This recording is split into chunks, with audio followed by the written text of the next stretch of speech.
Ya, selamat sore. Hari ini saya akan membimbing mahasiswa pasca sarjana S2 seperti Absen Medan. Kiranya melalui pembimbingan ini proses belajar boleh berjalan dengan baik.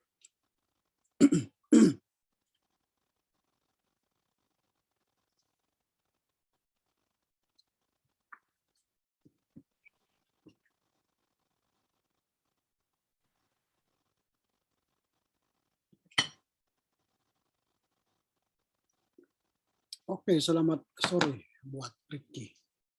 Selamat sore, Pak. Senang bertemu dengan Ricky ya. Bisa bertemu dalam pertemuan virtual Zoom ini. Oke, baik. Sebelum kita memulai perbincangan kita berdoa ya. Bapa dalam surga, kami bersyukur siang ini dan sore ini boleh kami berbincang dengan Ricky dalam rangka proses memulai studi di program Magister Teologi di STT Absen Medan. Kiranya perjumpaan kami dalam sore ini boleh memberi hasil yang terbaik dan kami tahu apa yang akan kami lakukan ke depan. Berkati dia dalam proses studi ini, seluruh anak dan istri dalam pelayanannya. Terpujilah Engkau Bapa demi Kristus Yesus. Amin. Oke, baik. Sebelum kita masuk pada perbincangan yang lebih serius, kalau Ricky di gereja GBKP mana sekarang melayani? Saya di gereja GBKP Sukamaju, Pak. Sukamaju di daerah mana itu? Dekat Medan Krio, Pak, Sadekata. Berarti ini yang dekat Jambur Semalek? Iya, dekat Jambul Bayu Simalem, Pak. Dekat, Pak. Berarti kita satu komplek. Saya di belakang ini. Di mana, Pak? Ini perumahan Krio Village. Oh. Golden Hill. Masuk ke dalam sekitar 500 meter. Saya di sini. Bisa lebih intens kita bertemu kalau begitu. Bisa, Pak. Artinya tidak perlu daring. Ke rumah kan. Kalau begitu, kalau dekat itu suara saya bisa dengar dengan baik? Iya, Pak. Apakah suara saya bisa terdengar dengan baik apa tidak? Bagaimana nih? Bisa, Pak. Bisa. Bisa ya.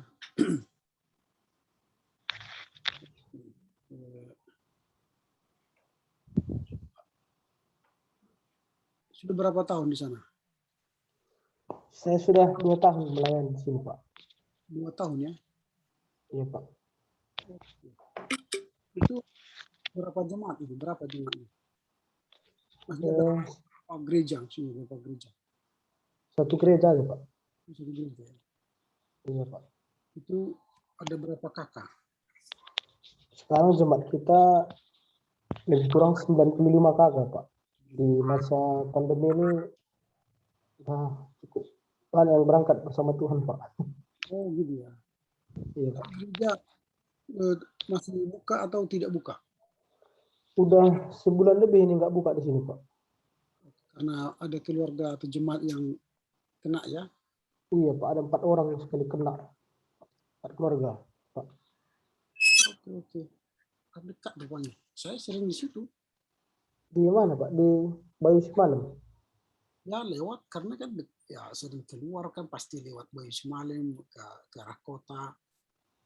Oh iya, Pak. Kita yang di samping gereja, samping kuburan gereja kita, Pak. Ya, saya tahu. Iya, Pak. Karena kita lewati itu kemana-mana kan, kalau mau ke Iya, Pak. pasti lewati. Oke, baik. Istri tinggal bersama atau tidak? Istri, Pak. Iya, bersama di sini, Pak, di tempat rumah pastori, Pak. Anak sudah berapa? Anak masih menunggu, Pak. Udah 2 tahun pernikahan, Pak. Pernikahannya. Iya, Pak. Kalau masa tugas kependetaan udah berapa ini? Berapa tahun? Kalau mulai ditahbiskan 2 tahun, Pak. Ya, masa fikar 2 tahun, Pak. Berarti tamat tahun berapa dari kampus? Dari Abdi Sabda saya tamat 2017, Pak. Berarti kita belum jumpa waktunya. Iya, Pak. Ya, memang harus saya jelaskan dulu apa yang harus kita kerjakan ke depan. Memang setiap kampus kan beda apanya. Beda sistemnya ya, sistem perkuliahan di magister teologi. Ya, tapi kampus kita sudah memiliki model seperti ini, ya itulah yang harus kita ikuti. Karena memang di beberapa kampus lain pada program studi magister teologi itu saya pikir ya tidak seribet yang di kampus kita. Kampus kita ini saya lihat memang agak ribet. Mungkin nanti harus ada penata kelolaannya yang lebih baik ya. Kalau saya bandingkan misalnya ketika saya studi di ST Jakarta, kita masuk pada satu semester itu on-site untuk 2 atau 3 mata kuliah ya, yang umum MKDI itu. Biasanya belajar metodologi penelitian. Itu yang lebih fokus. Karena magister teologi itu dibedakan dari S1 ialah soal metodologi penelitiannya. Semoga nanti dalam mata kuliah metodologi penelitian kalian mendapatkan insight atau pemahaman yang lebih mendalam soal metodologi penelitian. Itu yang membedakan S1 dengan S2, soal metodologi penelitian. Jadi kalau S1 itu kan tahu sedikit dari yang banyak. Itu S1. Nah, S2 dia sudah mendalami lebih dalam melalui metodologi penelitian. Lalu S3 dia mengetahui banyak dari yang sedikit. Jadi satu fokus dia ketahui banyak. Nah, dia selain mengetahui metodologi, dia mengetahui teori baru, namanya novelty, penemuan metodologi, teori-teori baru. Itu S3. Di S2 itu lebih pada penekanan bagaimana dia menyelesaikan seluruh persoalan teologis atau masalah-masalah akademis dengan menunjukkan metodologi. Nah, itu yang paling kuat ditekankan. Nah, walau beberapa kali saya menguji tesis mahasiswa S2, metodologi kita kan tidak begitu kuat. Nah, jangankan S2, S1 kita metodologinya pun tidak begitu kuat. Nah, itu. Jadi memang ya kita harus akui bahwa di kampus kita belum ada dosen khusus untuk metodologi. Tapi bukan berarti kita tidak mampu mengajar metodologi. Entah siapapun itu, maunya metodologinya harus kuat. Karena itulah yang membedakan S1 dan S2. Oke, abaikan itu, saya tidak akan membahas itu lebih dalam, tapi hanya supaya Ricky Sembiring nanti tahu posisi kalau sudah magister teologi itu atau magister bidang lain, pokoknya namanya stratum S2, dia harus mampu berpikir metodologis. Jadi pemecahan masalahnya sudah lebih tajam.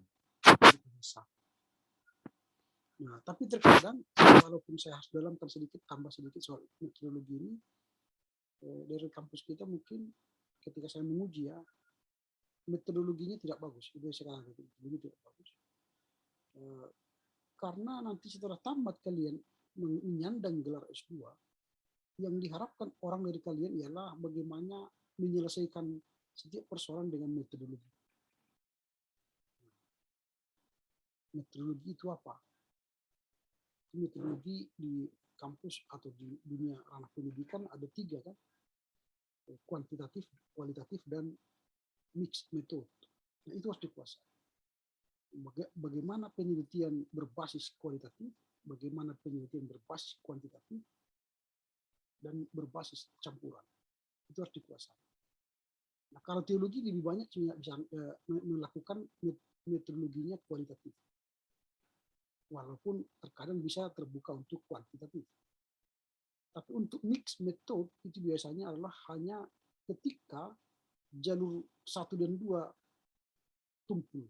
Artinya dia tidak mampu mencari kebenaran dari kualitatif, lalu dia pakai kuantitatif, lalu akhirnya dia mencampur kedua metodologi itu. Biasanya orang yang memakai mix method itu adalah orang yang kesulitan mencari kebenaran. Padahal dalam penelitian itu hanya dua cara untuk mencari kebenaran metodologis, yaitu kualitatif dan kuantitatif. Nah, karena ini masih awal, tentu nanti kalian akan ada mata kuliah metodologi penelitian. Kebetulan saya bukan mengampunya di semester ini untuk kalian. Yang mengampu itu adalah Pak Erik Barus. Saya masuk ke metodologi penelitian yang MDiv. MDiv itu hanya satu orang kan. Padahal saya harapkan tadi malam itu saya mengajar ke metodologi untuk keseluruhan. Ternyata saya cek roster hanya untuk MDiv. Metodologi penelitian untuk umum itu yang S2 itu Pak Erik.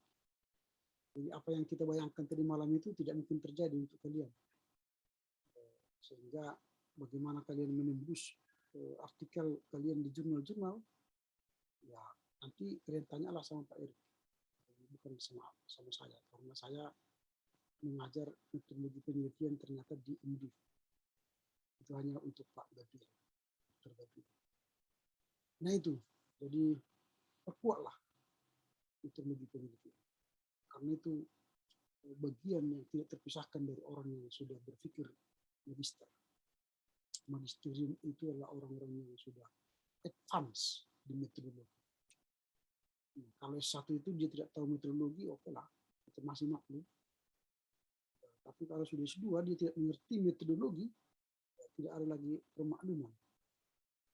Ya, jadi, nah dalam rangka menguji metodologi penelitian kalian ke depan, dimulailah dari studi-studi mandiri. Nah, dari studi mandiri ini kalian akan belajar bagaimana menulis karya ilmiah yang metodologis. Jadi saya akan berbincang dengan Ricky selama satu semester ini berbicara soal eklesiologi. Nah, ini akan kita bincangkan ke depan. Nah, apa yang harus kita kerjakan dalam pertemuan satu semester ini ke depan dalam mata kuliah ini? Nah, ini 3 SKS ya. Studi mandiri artinya kita tidak di kelas, tapi kita melakukannya secara mandiri. Ricky melakukannya mandiri. Memang S2 itu lebih pada pendewasaan diri, manajemen diri. Jadi dia membedakan kita dari S1, harus mampu memanajemen diri. Manajemen waktu, manajemen tugas pelayanan, apalagi kalian misalnya tidak full time menjadi studi S2, nah harus bisa memanajemen waktu. Kalau tidak bisa keteter. Apa yang disampaikan oleh teman-teman dosen tadi malam, kampus kita memang terkesan akhirnya permisif. Karena sudah lewat waktu pun ya dibiarkan, diizinkan melakukan studi. Padahal dalam peraturan dikti sekarang, lewat waktu nggak keluar PIN. Mahasiswa itu tidak bisa diwisuda, tidak ada PIN ijazahnya, sehingga dia ilegal nanti.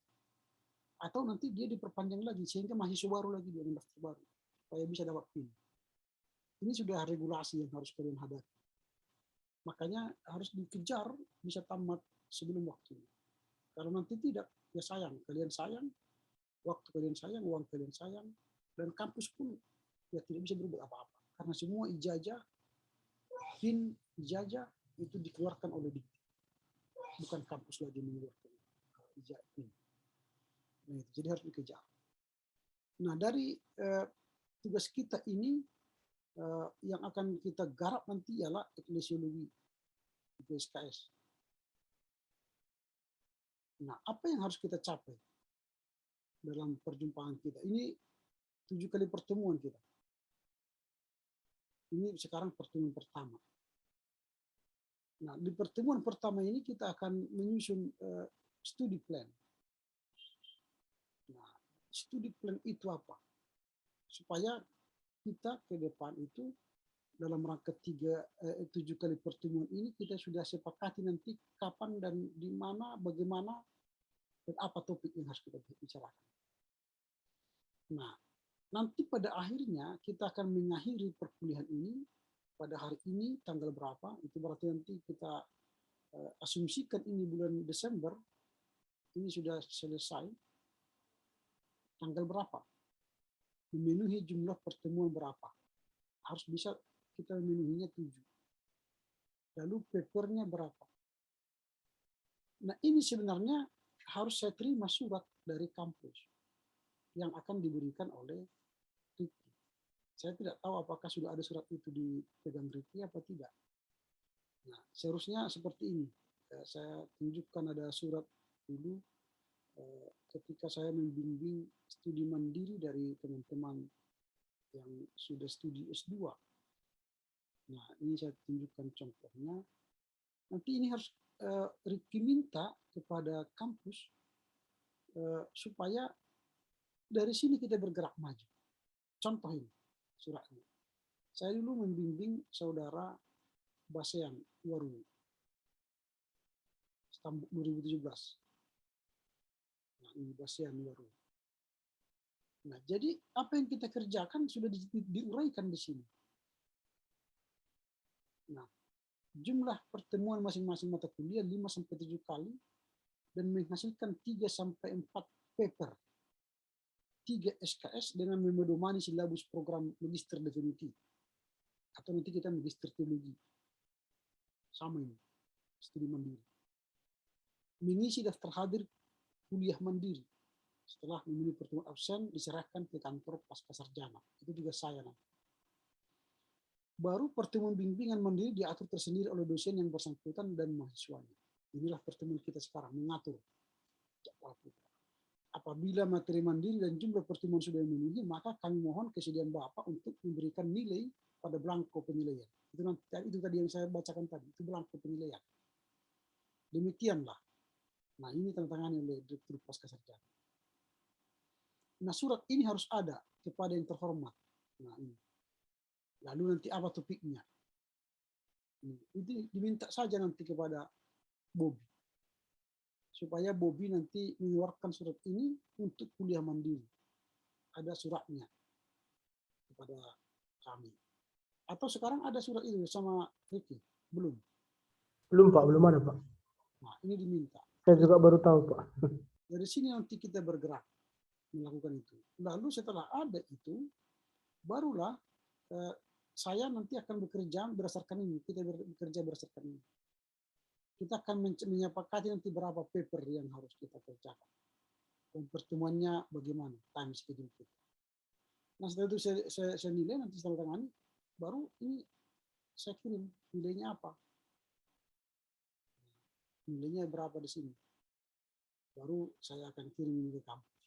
Berakhirlah perkuliahan kita untuk 1 semester ini. Ini roadmap. Nah, karena itu ada beberapa hal yang harus saya minta kepada Ricky. Karena kita kan daring, kan tidak bisa menandatangani ini, absen ini.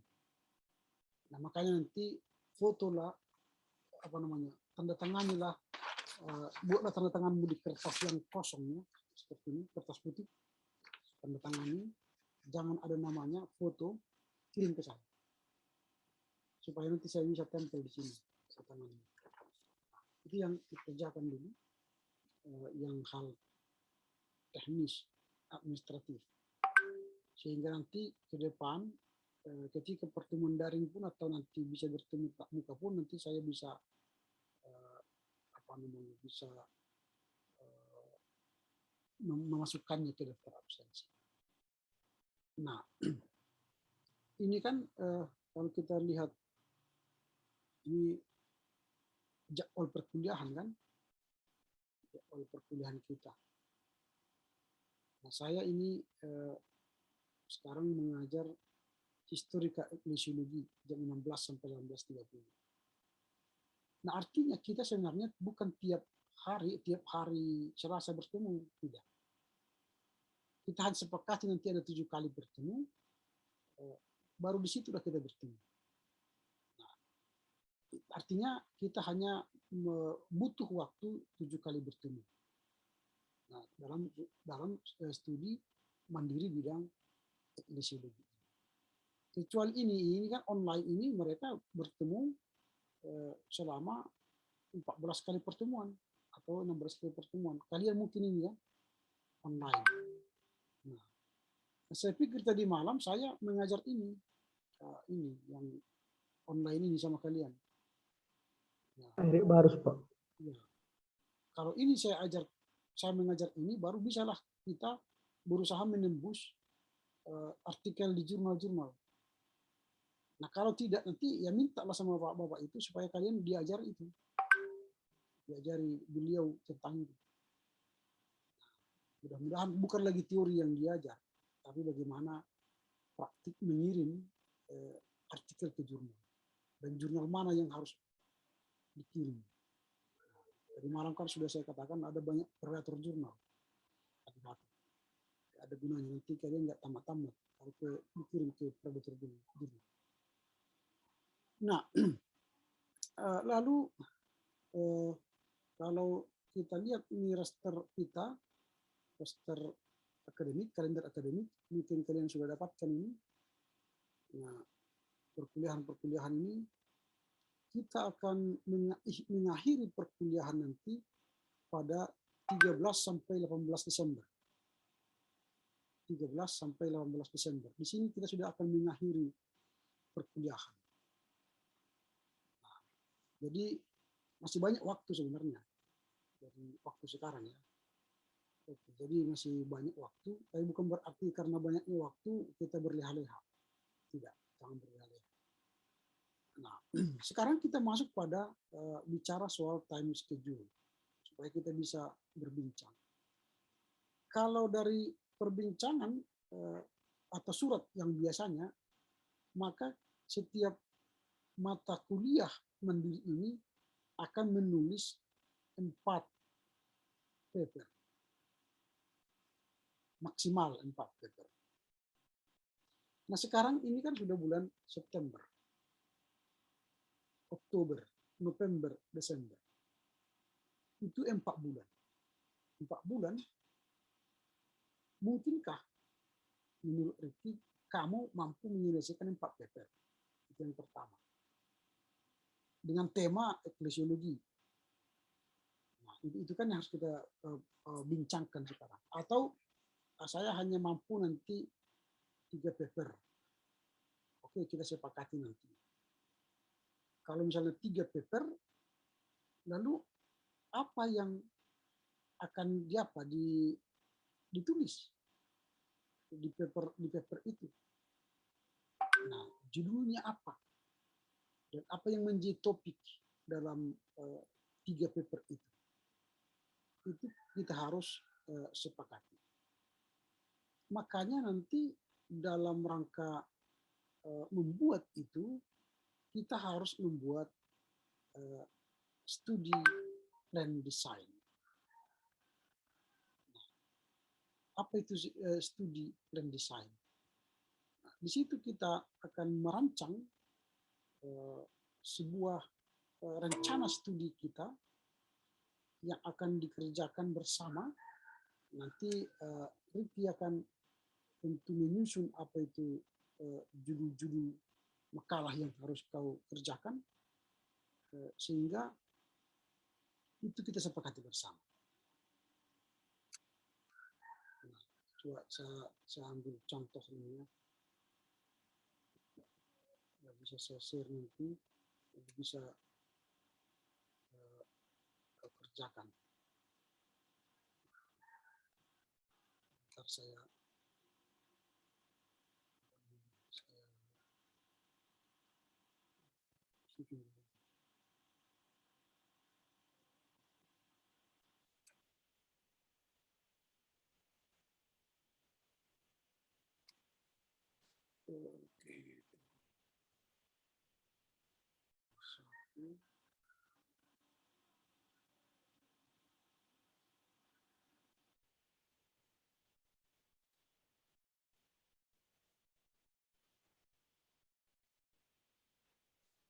sebentar.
biar saya tunjukkan nanti sama Ricky apa itu studi plan design.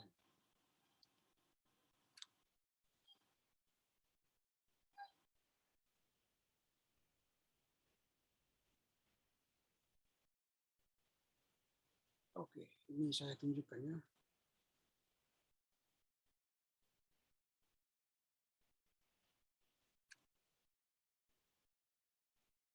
Nah ini studi plan design, namanya studi plan design.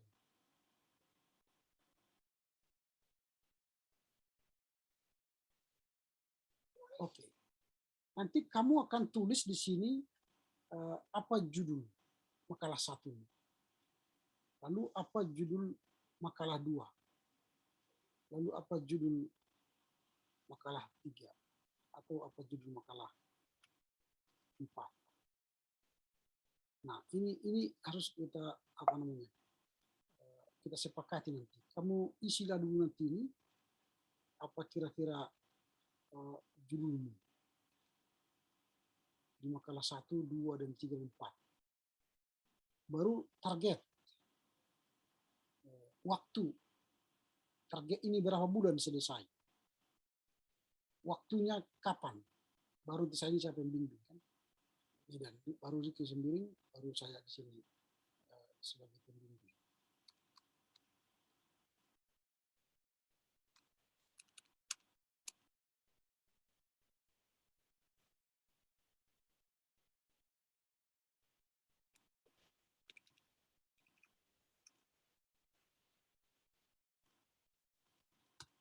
Nah, seperti nanti cara kerja kita.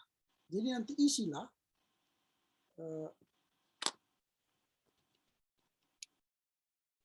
studi planmu ini. Nanti ini juga bisa jadi kau jadikan menjadi studi plan untuk tesismu nanti ke depan.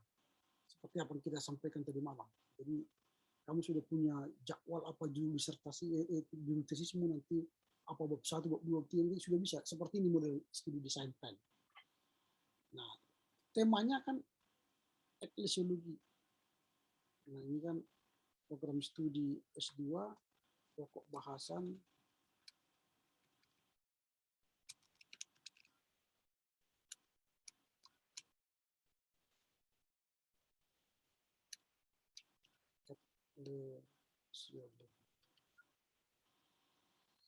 Nah, jadi nanti tulislah judul makalah itu apa. Misalnya itu berkaitan dengan apa namanya eklesiologi. Eklesiologi itu Ricky paham ya apa artinya eklesiologi ya. Coba apa kira-kira eklesiologi nanti supaya jangan salah menulis judul nanti. Apa kira-kira eklesiologi itu dalam pemahaman Ricky? Seputar rumusan-rumusan atau program-program dalam sejarah terkhusus berkaitan dengan gereja, Pak. Karena berkaitan dengan misi yang seperti Bang Bapak bilang. Masih sejauh itu saya pahami, Pak. Pernah saya ikuti kemarin seminar eklesiologi bersama Pak Dan Saritonang. Masih berkaitan dengan seperti itu juga, gereja sebagai tubuh Kristus, seperti itu, Pak.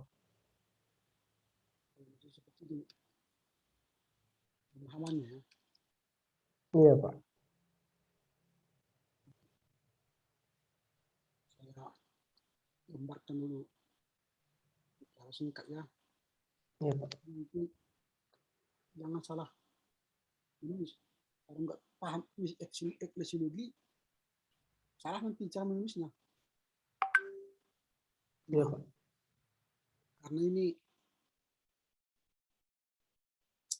bagian disertasi saya.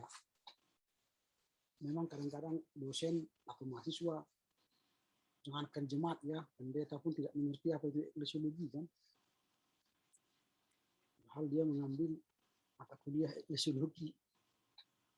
Nah, saya mulai dari rancang bangun eklesiologi. Bangunan eklesiologi kita harus dimulai dari yang disebut dengan teologi. Ini teologi. Apa yang masuk kepada teologi ini? Ini doktrin. Kalau di kita mungkin ada konfesi ya, konfesi GBKP atau pokok-pokok iman GBKP. Itu teologi. Lalu apalagi yang membangun teologi itu selain konfesi? Ya tentu ya dari Alkitab lah ya, kitab suci ya. Ini dasar utama ya sebenarnya. Ini yang pertama. Lalu konfesi gereja. Ini teologi. Lalu apalagi? Warna yang kita anut. GBKP itu kan pasti anutnya Calvinis. Gereja GBKP sepanjang pelayanannya kan fokusnya Calvinis. Itu teologi.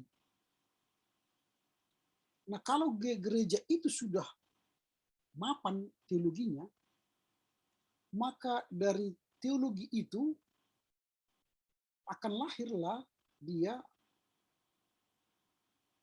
sebuah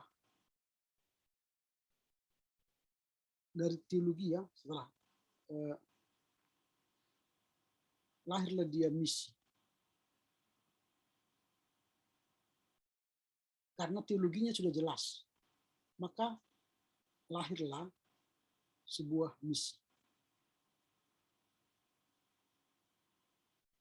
Nah, misi ini lahir dari teologi. Ini dasar daripada misi itu digali dari teologi. Apa misi GBKP? Itu didasarkan pada apa teologi GBKP. Kalau dia Calvinis misalnya, misiologi Calvinis apa?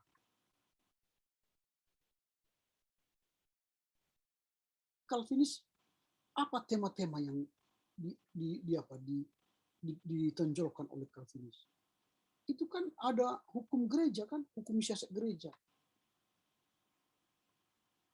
Maka Calvin kan membuat institusi, membuat pengajaran-pengajaran, membuat gereja adalah ibu pengajaran, itu kan Calvin. Dia bermisi dari situ, dari teologi ini. Teologi inilah yang mempush orang untuk bermisi. Kalau teologi sudah kita pahami, dari situlah kita akan melakukan misi ke tengah gereja, ke tengah dunia dan masyarakat. Nah, lalu setelah kita sudah tahu teologi dan kita sudah tahu misiologi, lalu apa lagi tugas kita? Tugas daripada gereja. Tugas gereja setelah tahu apa itu teologinya, kemudian tahu misiologinya, maka dia akan mengerjakan eklesiologi.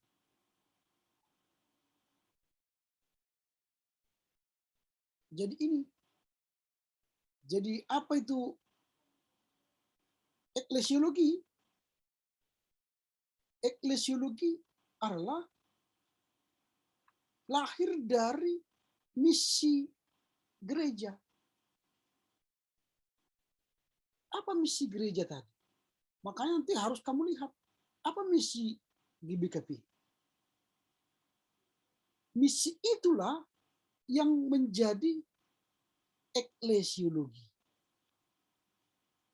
Apa visi misi daripada GBKP sekarang?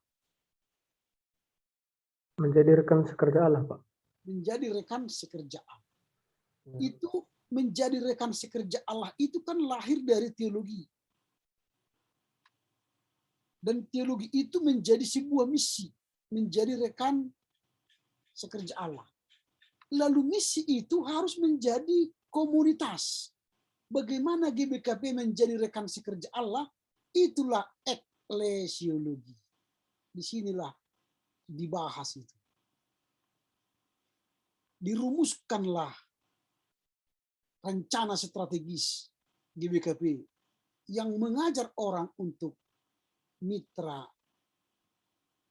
Allah.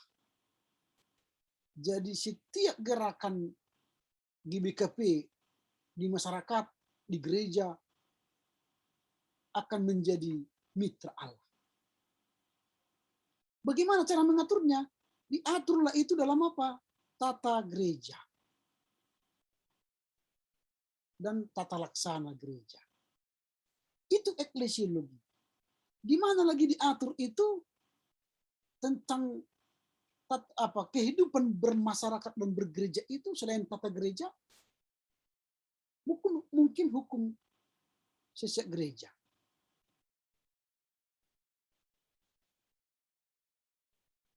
Jadi harus kita ingat, misiologi lahir dari teologi, eklesiologi itu lahir dari misiologi, dan misiologi inilah mendorong orang untuk bereklesiologi. Nah ini. Jadi secara sederhana saya begini. Kalau teologi GBKP itu adalah Calvinis, maka misinya dia akan presbiterial sinodal. Maka yang memegang peranan dalam setiap pelayanan di GBKP itu ya presbiteros. Itu misi, pelaku misi itu presbiteros. Majelis. Nah, kalau sudah jelas ini, maka sistem pemerintahan gereja di eklesiologi yang disusun tata gereja ini haruslah presbiterial sinodal. Itu yang menata, mengatur kehidupan bergereja, kehidupan berjemaat, kehidupan melayani. Nah ini. Jadi nanti mengapa banyak gereja mengalami persoalan dalam bereklesiologi? Karena mereka tidak mengenal dan tidak memahami teologinya dengan baik dan benar. Dan misiologinya terkadang tidak sinkron dengan teologi. Bahkan eklesiologinya pun tidak sinkron dengan misiologinya. Nah, jadi apa itu eklesiologi? Eklesiologi itu adalah tatanan kehidupan bergereja. Jadi dia akan melahirkan sebuah komunitas berjemaat sesuai dengan misiologi dan teologi. Jadi kalau misalnya visi misi daripada GBKP menjadi mitra Allah, apakah sudah terbangun komunitas mitra Allah sekarang di GBKP? Di jemaat? Atau hanya slogan kah itu? Isapan jempol. Kalau tidak ada diaturkan di tata gereja soal mitra Allah, maka visi itu sebenarnya belum masuk bagian dari eklesiologi. Itu hanya isapan jempol. Karena visi itu harus tertuang dalam eklesiologi. Nah, ini makanya banyak gereja bermasalah. Dia membuat visi misi, tapi visi misinya tidak tertuang di eklesiologinya. Sehingga kehidupan jemaat itu tidak menyentuh visi misi itu. Nah, kalau saya tanya sekarang Ricky sendiri, apakah sudah ada tatanan kehidupan jemaat yang bermitra? Ada aturannya. Bagaimana bermitra itu? Nah, sebenarnya sudah ada, Pak. Nah itu. Berarti dia menjadi hanya slogan, hanya isapan jempol, enak didengar, tapi tidak ada kehidupan jemaat yang diarahkan bermitra. Berarti eklesiologi ini tidak nyambung dengan misiologinya. Eklesiologi itu juga tidak nyambung dengan teologinya. Di sini persoalan kita. Makanya TME ini harus benar-benar kita susun. Makanya banyak gereja rancang bangun apanya, eklesiologinya tidak TME, tapi dimulai dari apa? Dari misinya tadi, misiologi. Jadi dia susun misiologinya tadi, visi misi. Baru setelah itu dia susunlah eklesiologi. Baru dia susun teologi. Jadi dia met misiologinya dulu, baru eklesiologi, menyusun tata gereja, disusunnya tata gerejanya, tapi teologinya belum jelas. Ini sering gereja begini, ini rancang bangun gereja. Membuat visi misi cepat. Lalu disusun eklesiologi tata gereja, tapi terkadang nggak nyambung ke sini. Tata gerejanya tidak nyambung dengan eklesiologi tadi. Lalu teologinya yang nggak jelas. Atau ada orang yang membuat eklesiologi dulu. Dia buat tata gereja dulu. Baru dia pikirkan teologinya. Baru terakhir misiologi. Ini paling ribet lagi. Banyak gereja langsung menyusun tata gerejanya dulu. Tidak peduli teologi. Baru habis itu baru dia berteologi, baru bermisi. Ini yang membuat gereja tidak memahami apa itu sebenarnya eklesiologi. Nah, jadi ini mungkin sudah bisalah sebagai sebuah brainstorming buat Ricky. Sehingga nanti ke depan apa yang Anda kau tulis dalam judul-judulmu di sini sudah bisa kau bayangkan apa yang menjadi makalah 1, apa yang menjadi makalah 2, apa yang menjadi makalah 3 atau makalah 4. Nanti targetnya mungkin ini makalah 1 September, bulan 9 nanti selesai, makalah 2 bulan 10, makalah 3 bulan 11, makalah 4 bulan 12. Contoh, ini contoh. Lalu nanti kita akan bimbingan kapan? Bulan Desember, bulan September, bulan Oktober, bulan apa itu nanti kita coba kamu susunlah waktu. Baru nanti kita sepakati, baru kita akan berjalan. Nah, ini dulu apanya penjelasan saya. Kira-kira bagaimana? Ada pertanyaan? Ya, sebenarnya saya juga baru memasuki tahap eklesiologi ini, Pak, karena masuk dalam tahap penasaran ya, Pak.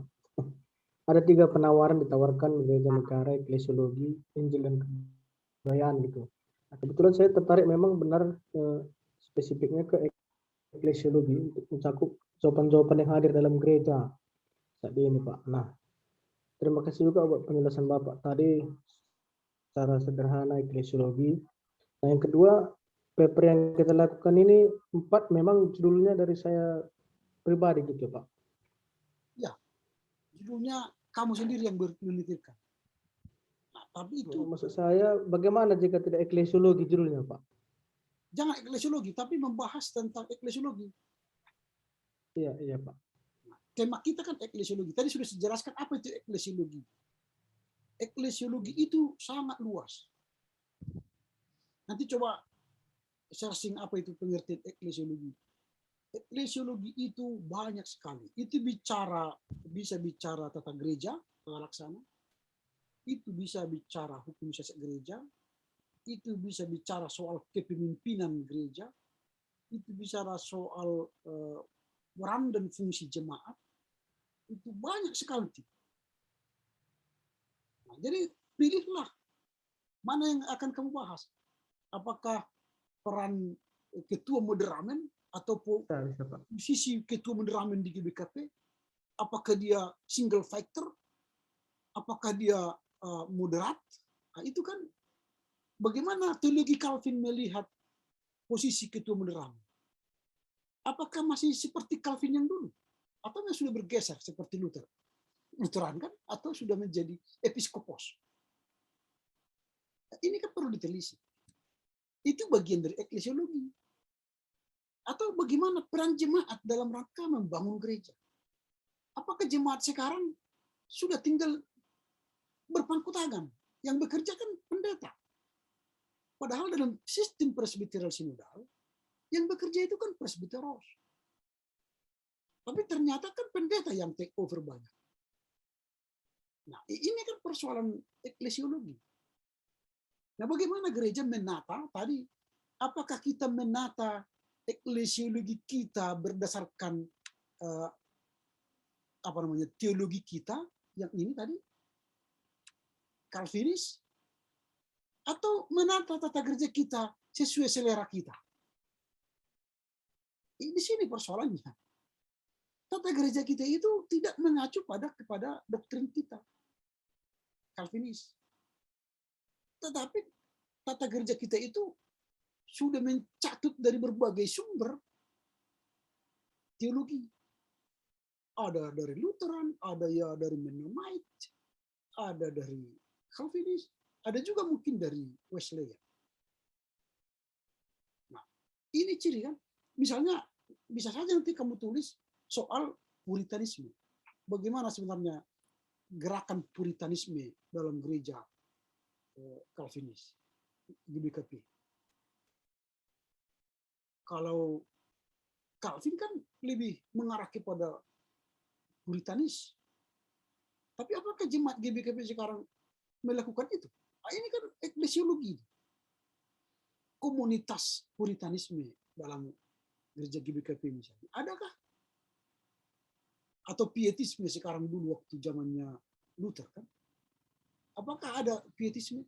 Padahal pietisme yang membawa kekristenan ke tanah Indonesia ini. Tapi setelah sudah jadi Kristen kan kita tidak ada yang pietis. Sudah sekular semua sekarang kan. Lihatlah gaya-gaya pendeta sekarang kan. Sekular kan. Bukan lagi gembala kan. Kehadiran pendeta di tengah jemaat bukan lagi gembala. Sudah seperti pengusaha dan penguasa. Ini cara eklesiologi kita yang salah. Tidak sesuai dengan teologi gereja kita. Apakah Calvin pernah menjadi penguasa atau pengusaha? Gayanya. Enggak. Dia soleh. Tapi Ricky lah yang melihat gaya pendeta kita sekarang.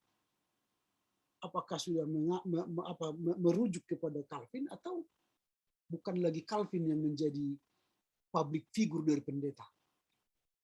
Sudah menjadi neo-protestantisme zaman modern sekarang. Ini kan perlu ditelisik. Ya kalian yang muda-muda inilah yang membuat penelitian itu. Sehingga nanti artikel-artikel ilmiah kalian ini menjadi sebuah kasanah baru dalam rangka melihat eklesiologi gereja itu bagaimana. Nah, menarik sebenarnya ilmu eklesiologi. Jarang orang yang mempelajari eklesiologi. Dan tidak banyak eklesiolog di Indonesia. Sedikit.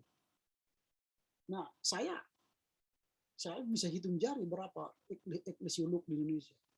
Nanti lihatlah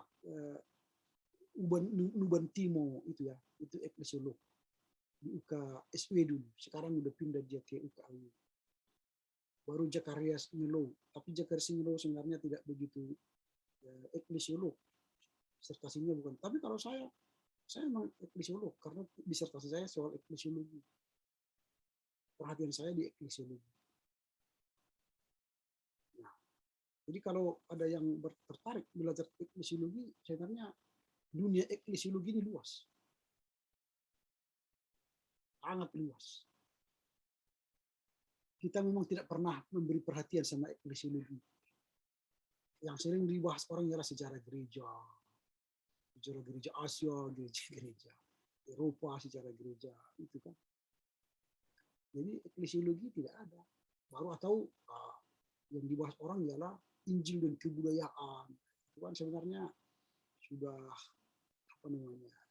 dikatakan basi ya, nggak mungkin lagi kan. Tapi ya menurut saya sudah selesai Richard Niebuhr membicarakan Injil dan kebudayaan kan. Sekarang eklesiologi itu nggak tamat-tamat. Baik di gereja timur dan barat, eklesiologi ini belum selesai. Di Indonesia sendiri pun gitu. Gereja-gereja yang mengaku Lutheran pun mengadopsi presbiteral sinodal. Gereja-gereja Calvin, baik Karo dan Indonesia Timur, semua Calvin itu timur. Tapi dalam prakteknya episkopal murni. Diktator mereka itu semua pimpinan sinodenya. Walaupun dikatakan ada 5 atau 6 di bawahnya moderat katanya, tapi pelaksanaannya itu sinode yang menentukan. Nggak tahu saya di GBKP apakah sama. Kalau sama, berarti kan jiwa Lutheranisme itu ada, hidup juga, tapi tidak mau mengakui Lutheran kan? Kami juga gitu, mengakui Lutheran. Tapi majelis-majelis di mana-mana, mulai dari jemaat sampai pusat pun ada majelis pusat. Itu kan Calvinisme. Tapi tidak mau mengaku Calvinis, tidak masuk ke WRC. Itu persoalan gereja. Itu eklesiologi. Menarik untuk ditelisik. Nah, jadi ya, tapi kita sekarang kan mengabaikan itu semua. Udahlah, sama-sama gereja masuk surganya semua, masuk surga semua. Emang nggak perlu itu eklesiologi dan sebagainya kan. Oke, gitu. Ada kira-kira pertanyaan lagi? Berapa halaman gitu Pak yang Bapak tentukan? Biasanya kan dibuat Pak. Oke, jadi kalau paper itu, sepakat dulu kita nanti. Kamu suka 4 atau 3? Itu 4 tergantung. pun bisa Pak, 4 pun bisa. 4 bisa. Oke, Ya. sesuai waktumu ya. Nah, kalau 4 paper itu nanti biasanya 15 sampai 20 halaman kalau paper. Itu biasanya 15 sampai 20 halaman. Nah, soal buku tidak pernah dibatasi, tidak dibatasi berapa. Tapi yang jelas adalah buku-buku rujukan ya yang akan digunakan. 10 buku misalnya atau 5 sampai 15 buku ya cukup. Yang penting kan bagaimana pembahasannya menarik secara sistematika yang tadi. Formatnya karena mungkin itu sudah Ya, Pak, formatnya Pak. Formatnya kan sudah diatur. Nanti saya kirimlah format-formatnya. Format makalah ya. Itu sudah pernah saya ajarkan, nanti itu aja dilihat, dibaca. Nanti kalau di YouTube saya juga banyak saya ajarkan soal format makalah ya. Bisa dilihat. Ini setiap pertemuan kita saya rekam supaya nanti Ricky bisa mengulang-ulang menontonnya untuk bisa semakin mendalami. Gitu ya.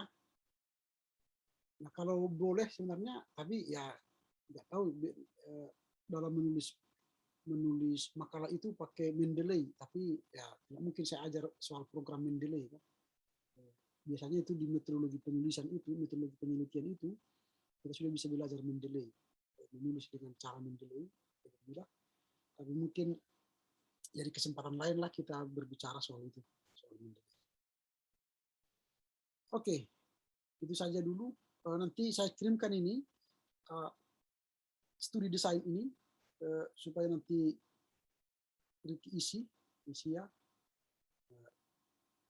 Nanti di sini ada logo SCT. Saya akan siapkan dulu nanti studi desainnya ini. Baru nanti saya kirim sama Ricky berserta format laporannya. Ya. Ini diselesaikan dulu 4-nya Pak, baru gimana Pak? Nah, makanya 1 minggu ini kerjakanlah studi desain itu. Baru kirimkan ke saya, sepakat kita apa judul makalah 1, makalah 2, makalah 3, makalah 4, sepakat. Lalu time waktunya itu tadi, kapan kita bertemu. Nah, nanti dalam pertemuan itu, antaranya itu kan bisa saja kita bertemu. Waktu menulis paper 1 misalnya, ada mentok, bisa kita bertemu. Hubungi saya Pak agak bingung sekarang dalam makalah yang satu ini begini, kita bertemu. Ya, sistemnya. Setelah selesai kau kerjakan makalah 1, kirimkan ke saya. Lalu saya akan baca, lalu kita bertemu. Saya baca, lalu kalau ada perbaikan, diperbaiki. Kalau tidak, jadi biasanya begini, kalau setelah bimbingan, saya telah selesai makalah 1, saya baca, saya bimbingan dengan Ricky. Nah, kalau kamu perbaiki, mau memperbaikinya, nilainya makin bagus. Tapi kalau misalnya, aku tidak memperbaiki, nilainya itu, saya sudah nilai di situ. Tapi kalau mau memperbaiki dengan perjumpaan yang itu, maka nilainya akan mengalami perubahan. Begitu nanti makalah 2. Makalah 2 kirim, saya baca, lalu kita bertemu seperti ini, kemudian ada perbaikan tentunya. Kalau kau perbaiki, nilainya akan bertambah. Tapi kalau tidak, sampai di situ penilaiannya. Nah, itu ya. Begitu proses penilaiannya. Oke. Ada lagi kira-kira? Berarti saya siapkanlah apa tadi ya Pak, kertas yang Bapak siapkan tadi kan? Ya, siap Pak, siap. Begitu ya. Kalau apa nanti lagi bisa komunikasi. Jadi pertemuan kita nanti tidak otomatis setiap hari Selasa, tidak. Tergantung kamu menulis di situ nanti di studi plan itu. Karena namanya studi mandiri, itu tergantung waktu kita. Oke, demikian. Terima kasih atas pertemuan pertama kita ini. Semoga menyenangkan, bisa membuka cakrawala Ricky dalam rangka menggumuli eklesiologi di GBKP. Salam buat istri dan semoga Tuhan memberkati pelayanannya. Bujur Unjojua. Silakan berdoa. Kita berdoa. Kami mengucap syukur Tuhan buat pertemuan hari ini. Tuhan memberikan pencerahan melalui Bapak dosen kami dalam bidang eklesiologi. Kami berharap dari awal hingga akhir nanti perjumpaan kami di kelas ini, Tuhan berkati setiap prosesnya. Bapak dosen kami juga beserta keluarga, Tuhan berkati segala apa yang dia rancang dan dia inginkan dalam kehidupannya, dan kami yakin Tuhan akan berkati. Terima kasih Tuhan, dalam nama Tuhan Yesus Kristus kami berdoa. Amin. Jangan lupa nanti mengirim tanda tangan itu ya. Iya Pak, ini langsung Bapak kirim yang makalah tadi. Apa Pak? Judul tadi kan Pak? Ya, nanti saya kirim. Ya. Terima kasih Pak. Betul Pak.